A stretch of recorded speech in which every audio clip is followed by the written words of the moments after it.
আমার জীবনে বহুবার এমন হয়েছে, বহুবার এমন এমন বিপদ যে দেয়ালে পিঠ ঠেকে গেছে, এখান থেকে উদ্ধারের কোনো পথ আর চোখের সামনে দেখা যাচ্ছে না। আমি এই আমলটি প্রতি নিঃশ্বাসে নিঃশ্বাসে বাস কন্টিনিউয়াসলি করে গেছি, এমন ভাবে অলৌকিক ভাবে উদ্ধার করেছেন যে আমার কল্পনায়ও আসে না যে এখান থেকে এভাবে হেল্প হতে পারে। কিন্তু একটা আমল আছে, নবী করিম সাল্লাল্লাহু আলাইহি সাল্লামের প্রতি দুরূদ প্রেরণ করা।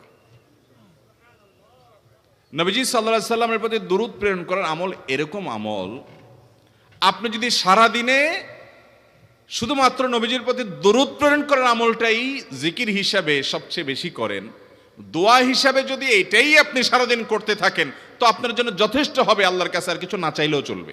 যে ব্যক্তি দুরূদটা নিয়মিত পাঠ করবে, সালাত আলা নবীটাকে যে ব্যক্তি আঁকড়ে ধরবে, সব সময় তার মুখ থেকে সালাত সালাত সালাম চলতে থাকে, এই ব্যক্তির সকল গুনাহ আল্লাহ মাফ করে দিবেন, সকল পেরেশানি আল্লাহ তাআলা মুক্ত করে দিবেন।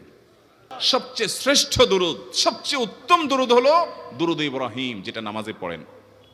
আর সবচেয়ে সংক্ষিপ্ত দুরূদ হলো সাল্লাল্লাহু আলাইহি ওয়াসাল্লাম। আমি এই আমলটি কন্টিনিউয়াসলি করে গেছি, হরদম প্রতি নিঃশ্বাসে নিঃশ্বাসে, বাস টয়লেটের টাইম বাদে বাকি ফুল টাইম এটা দুরূদ এবং ইস্তিগফার অব্যাহত রাখছি। আল্লাহ তাআলা এমন ভাবে অলৌকিক ভাবে উদ্ধার করেছেন যে আমার কল্পনায়ও আসে না যে এখান থেকে এভাবে হেল্প হতে পারে। ভাইরা আমার অভিজ্ঞতার 2 পয়সার কোনো মূল্য নাই। আমার অভিজ্ঞতা কি আসলো না আসলো এটাতে কিছু আসা যায় নাই।